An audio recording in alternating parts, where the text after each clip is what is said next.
"Uncle," shouted Teresa, slamming the fridge door shut. "Where did my lactose-free milk disappear to this time?" "How should I know?" came a male voice from the living room. "Ask Adam. He's the master of sleepless nights and midnight snacking around here."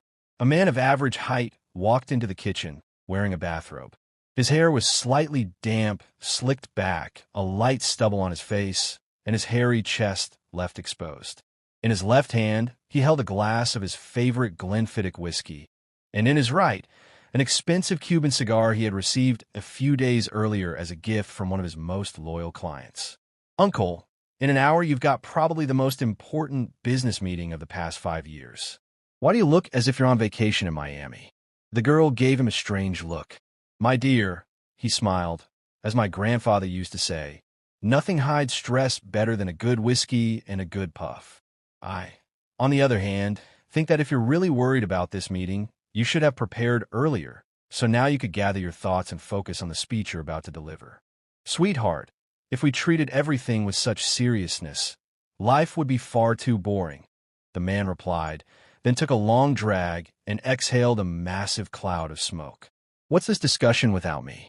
interrupted a young boy who had just come down the stairs into the kitchen. He was dressed in dark skinny jeans, a dark green bomber jacket, and the latest Nike shoes. A burgundy Vans backpack hung from one shoulder. He leaned his elbow against the kitchen counter. "No discussion," his sister replied. "It's just that Uncle Robert seems to have forgotten what day it is, or at least he's trying to pretend it's not as important as it really is. I think the stress is getting to him." "Typical," Adam chuckled. "Exactly," Robert agreed. "Instead of worrying about me, maybe you should think about what you're going to tell your favorite French teacher, whose class you're already late for," he said to his niece. "What are you even talking about, Uncle?" The girl grimaced. "I'm not late because class starts at 9:10, and it's only 8:30. "Not really," her brother laughed. "What do you mean, not really?"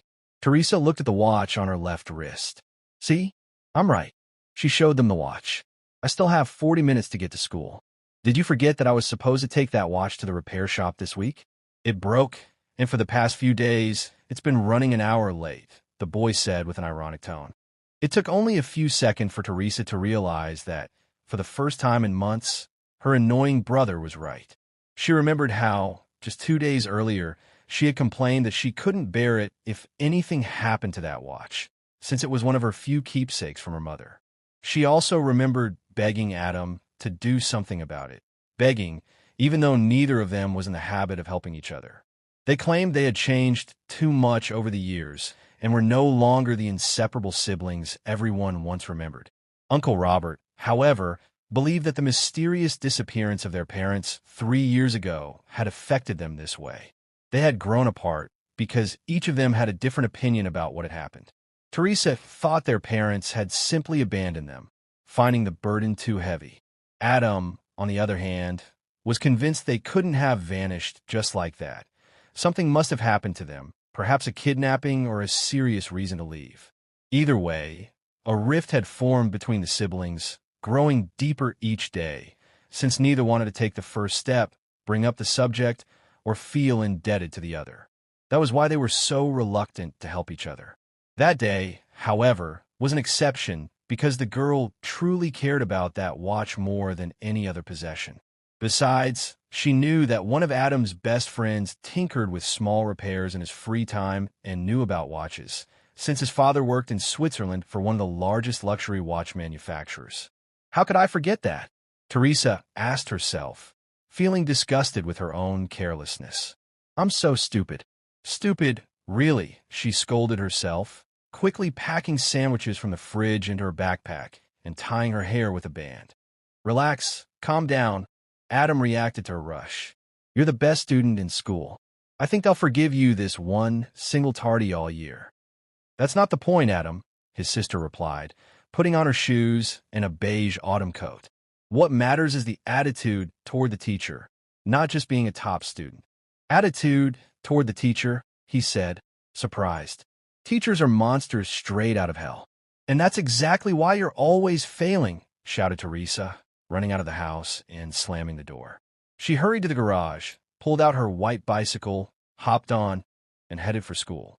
To others, It might have seemed strange that a girl from such a wealthy family, living in a luxurious villa and attending the best private high school in the capital, would choose such a means of transport. Teresa's bike was quite old. She had received it from her Aunt Anna on her 12th birthday. Even back then, she loved going on solitary rides through nearby forests or quiet streets on her white cross, a bit too tall for her size. Now, at 16, she still refused to replace it with a newer model. One trait that had always characterized the daughter of the missing Wisniewskis was her ability to grow overly attached to things. Clothes, places, people, food, and personal objects, her bike, the watch, and countless little mementos. It was always hard for her to part with anything that had been with her in the best and worst moments of her short life so far. Keeping the same objects, visiting the same cafes and parks, helped her hold on to memories and preserve a link with the past, the parts of it she wanted to remember. Teresa was also a very modest girl, uninterested in flaunting wealth, social class, or the luxurious conditions she lived in. She had always despised materialism, which most of her peers embodied, except for her best friends and her new boyfriend, Daniel, whom she had been dating for 8 months. What gave her joy was a simple, ordinary lifestyle. She bought clothes from affordable chain stores, met friends at McDonald's, collected coffee stamps with Claudia and Cornelia, and earned her own spending money. After school, she often visited the botanical garden, where she had once befriended the deputy director during a required summer internship for her biology studies. The woman later helped her get a paid job cleaning one of the greenhouses. Teresa enjoyed both the cleaning and the time among plants. Adam always teased her about it, claiming her room, filled with exotic flowers and small trees, looked like a miniature jungle. The pay was just 22 zlotys an hour, but she received it weekly, making it a good way to cover daily expenses. Since she started earning, she had only accepted money from her uncle twice, once for an evening dress and wedding gift for a friend from ski club, and once for a class trip to the Alps. All her other needs she covered herself. Teresa rode up to school, locked her bike to one of the free posts, and rushed inside. For the next 5 minutes, she searched for the new classroom where, as it turned out, French lessons had been moved. When she finally stood before the door, she lacked the courage to knock and enter right away. She stood there, wondering if she could get away with it. "Are you going in or not?" a male voice asked from behind. Teresa turned and saw an unfamiliar face. A boy she had never seen at school before, or at least didn't recognize. He looked striking, tall, blonde, dressed in an elegant, neatly pressed navy shirt with the top 2 buttons undone, tucked into plain black trousers. A brown leather bag hung from his left shoulder. He had delicate facial features, a small straight nose, wide light blue eyes, and long, thick eyebrows.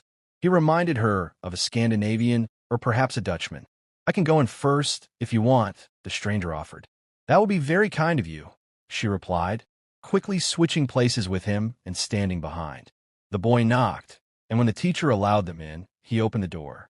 Both stood on the threshold, waiting for the moment they would have to explain their tardiness. Luckily, that day always had 2 French lessons in a row. There would have been no point arriving just for one. "Why are you joining us so late, my dears?" asked Madame Beatrice, a Frenchwoman who had been living in Poland with her husband for 10 years. "We're sorry.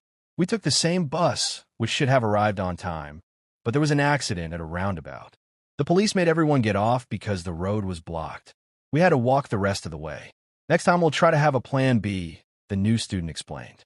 "All right, it happens to everyone. Take a seat, my dears. We're working on exercises from Unit 3, the teacher replied calmly. She smiled at them, making it clear she wasn't upset. The only free desk was at the very back on the right. They quickly made their way over and sat down, pulling out their books and notebooks. For the next 10 minutes, they worked in silence, but Teresa found it hard to concentrate. Her thoughts were elsewhere. She kept wondering who this handsome stranger was, the tardy companion who, for some reason, had chosen to explain things for both of them. Good thing 𝘍𝙧𝙖𝙢 isn't in my class, she thought, noticing in the window's reflection how red her face had turned after that unexpected encounter with the newcomer outside the classroom. Thanks for the help. She finally broke the awkward silence. Didn't know what to say, since I usually never come late. I figured. You look like the type, he replied with a slight smile. The type who doesn't know how to explain herself? She asked. The type of model student who doesn't even know what being late feels like, he said. I wouldn't have guessed, but okay, Teresa smiled back. And are you? The guy asked. I mean that kind of student? Hard to say, actually. I like being good at everything. I enjoy studying, but whether I'm a model student? I don't know, Teresa replied. She wasn't about to brag. If he was going to find out she was the best in school, he'd learn soon enough. And you? You must be new. I don't remember you from last year. Teresa asked. That's right. I just moved to Warsaw a few days ago. The boy replied. Where from? Teresa pressed on, eager to learn as much as she could about the boy sitting next to her. From the south of Poland. I lived in a small town in the 𝚬𝚘𝚘 Mountains. He answered. And why this school? I don't mean to be rude, but not everyone can afford to study here? She asked. My father owns 3 ski lifts. He's got plenty of money, he answered calmly, with a soft and pleasant voice. He didn't seem offended by the question in the slightest. And your mom? Does she help him with that? Teresa kept asking questions. She left us when I was 5. I barely even remember her. He replied. That's rough, Teresa sighed, her own parents coming to mind. But things are good with your dad? They are. I wouldn't say we're the perfect family, since we don't spend much time together, but I can always count on him. He smiled gently. There was clearly a warm bond between them. Suddenly, the loud bell interrupted their conversation. Teresa and the new student exchanged a quick glance, as if both wished to keep talking and pretend the break wasn't there. All right, my dears, put your books away, said Madame Beatrice. You've got 10 minutes of break, then we'll start a new unit. I'm heading to the school shop. Didn't get a chance to eat breakfast, her desk partner said. Want anything? No, thanks. I'm trying to cut down on snacks lately. On a diet? He asked. Something like that, she replied. He started to walk away, but Teresa suddenly remembered she hadn't asked him one essential thing. Hey, wait, she called, hoping he'd hear and turn around. Yeah, he reacted faster than she expected, stopping and glancing back at her. What's your name? I mean, we've been talking, but we haven't even introduced ourselves. Dominic, he said. The corner of his mouth lifted slightly. He was clearly pleased she had asked. Not even a minute after he left the room, Teresa's 2 best friends came over and surrounded her on both sides. Hey girl, I thought you were still with Daniel. Claudia spoke up first, a brunette in glasses, even shorter than Teresa. Well, I am, Teresa replied, giving her a puzzled look. Then who is that hottie sitting next to you? Cornelia cut in. I'd like to know that myself. Teresa smiled at the thought of him. So far, I only know his name and where he's from. He's a new student, takes French with us, but I don't know if he's in our class. Did you ask if he has a girlfriend? The other friend chimed in. Cornelia, the tallest and oldest of the 3, with short brown hair, perfectly done makeup, and dressed head to toe in expensive clothes. Cornelia, are you serious? Teresa shot her an even more surprised look than before Claudia, who sat on her left, holding her arm. I've barely met him. We only talked for a few minutes. If you're that curious, maybe you should go up to him later and ask yourself. I could, Cornelia said, but I need to know if he's chatty and open to meeting new people. You know, I don't want to come off as pushy. What if I go up to him, start talking, and the conversation dies, and we're left with awkward silence? Don't worry about that, Teresa reassured her. I thought the same at first, but he's not that type of guy. I actually enjoyed talking to him. Well then, that's settled, Cornelia announced, suddenly straightening up and fixing her hair. The moment I see him alone, I won't hesitate to use my feminine charms. Have either of you seen Daniel? He was last online 2 days ago, and when I sent him a simple message, he didn't reply at all. Teresa quickly changed the subject. I'm starting to worry. I don't know, babe, but I heard Maddie ran into him downtown yesterday. Apparently, he was... Claudia began, then suddenly stopped. Forget it. I haven't seen him since the end of last year. Apparently what, Claudia? Teresa pressed, her uneven breathing betraying how unsettled she was by what she hadn't heard. He was with some girl, her friend answered hesitantly. But it's nothing, probably just his sister. What was her name again? No way, girl, that definitely wasn't his sister, the girl sitting to Teresa's right cut into the serious talk. I follow his sister on Instagram. From what I know, she's been in Australia with their mom for months. She even posted that she's staying there this year. She's got some fancy private school in Melbourne. If I see him, I'll rip his head off, Teresa said firmly, immediately assuming Daniel had been on a date with someone else. Calm down, babe. We won't let anyone hurt you, Claudia reassured her, hugging her and gently stroking her head. Feeling this kind of inner turmoil wasn't normal for Teresa. 3 years ago, she had thrown herself into self-development, reading around 50 psychology books and self-help guides. Since then, she tried not to worry about things she couldn't control and not to overthink situations that hadn't even happened yet. But this time, all that knowledge and discipline slipped away. In her mind, she was already picturing the scene. Daniel standing somewhere in the city center, holding another girl close, one hand around her waist, the other brushing against her surely pretty cheeks. The sun setting in the background, a lonely saxophonist playing jazz nearby, streetlights flickering on around them. Even though Teresa was a confident girl, she couldn't stand the thought of someone she loved treating her that way. To her, those 8 months with Daniel already felt like forever. That was because of her peculiar ability to open up too quickly to people. She knew she shouldn't be spilling her whole life to someone she'd only been with for a short time, and she knew it could backfire one day. But she couldn't help it. She trusted people too much, even those who didn't deserve it.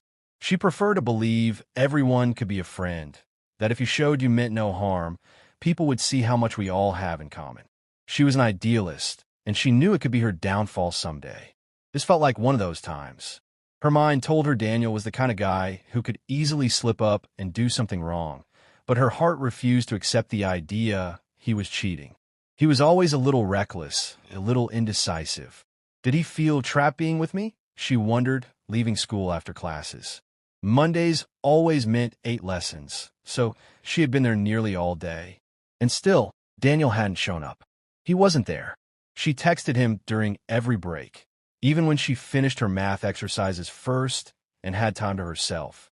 She kept her phone in her hand constantly, waiting for that buzz, that notification, that one comforting reply from him. But when the final bell rang and she checked her messages only to find nothing new, she gave up. Teresa was walking, lost in her own world. She passed a car park and stopped at the bike racks. She unlocked her cross and was about to ride off when she suddenly noticed a familiar face. "Hey, you okay?" came an equally familiar voice. It was Dominic, the same boy who had caught her interest earlier that day at school. Right now, though, he was the last person she wanted to be thinking about. "Yeah, I'm fine," she answered after a brief pause. What else could she say? Make the same mistake again? Opening up about her problems to someone she barely knew? Not really, Dominic disagreed. Why do you think that? She was surprised he kept the conversation going instead of walking away like most people did after hearing the most overused question answered with the most overused response. "You just look off. Ever since I came back from that break, you've been walking around deep in thought. I'm not trying to play psychologist here or pretend I've got all the answers, but if you ever feel like talking, I'm here." He smiled, trying to ease the tension. "Thanks, but I think I'll keep it to myself," Teresa said. She listened to that inner voice telling her not to open up to yet another stranger. But she also wanted to show him she was friendly. She remembered all too well what it was like being the new kid. So she stepped closer, stopped beside him, and glanced at his bike. "You ride a bike too?" she asked, changing the subject. "Yeah, I prefer it to public transport," he said, pulling a navy helmet from the small case on the back of his bike. He didn't seem bothered at all by her closing the distance. "Ah, so that story about the traffic accident was made up," she laughed. Of course, Dominic laughed too. "What, you think I'd ever squeeze into a city bus, pressed with my cheek against the door window the whole ride? No way. You think Warsaw buses are really that bad?" "Haven't tried them yet, but that was daily life in Krakow, where I lived for 3 years." "Kraków? And is it pretty there?" Teresa asked curiously. "What, you've never been?" "Not once. Not even passing through." "Not even," she admitted, feeling a bit embarrassed. It did sound strange that someone her age had never visited one of the country's biggest tourist spots. "Well, that's something," he chuckled. "Though honestly, I never been to Warsaw before now. See? It's not that weird. Teresa nudged him playfully on the arm. Anyway, yeah, Krakow's nice. But I still prefer my little mountain town. The views there are just breathtaking. You don't look like the outdoorsy type, she teased. It's not just the mountains. I love nature in general, he replied. Really? Me too. A lot, Teresa said, feeling a spark of excitement. Then maybe we should go for a ride sometime? To a park or something? Dominic suggested. Right now? Yeah. I hate going straight home after school. For a moment, Teresa hesitated. She wanted to say no, to protect the image of the perfect girlfriend she clung to. But then she remembered what Claudia and Cornelia had told her. If Daniel didn't think twice about seeing another girl, why should I hold back? Besides, it's just a ride with a new classmate. You know what? Sure, she finally agreed. Great. Let's go, he said with a grin, buckling his helmet. Only one condition. You lead, I'll follow. I'm sure you know some cool spots nearby. No problem. Hope you can keep up, she shot back, hopping on her cross without bothering with a helmet, and pedaled off toward the school gate.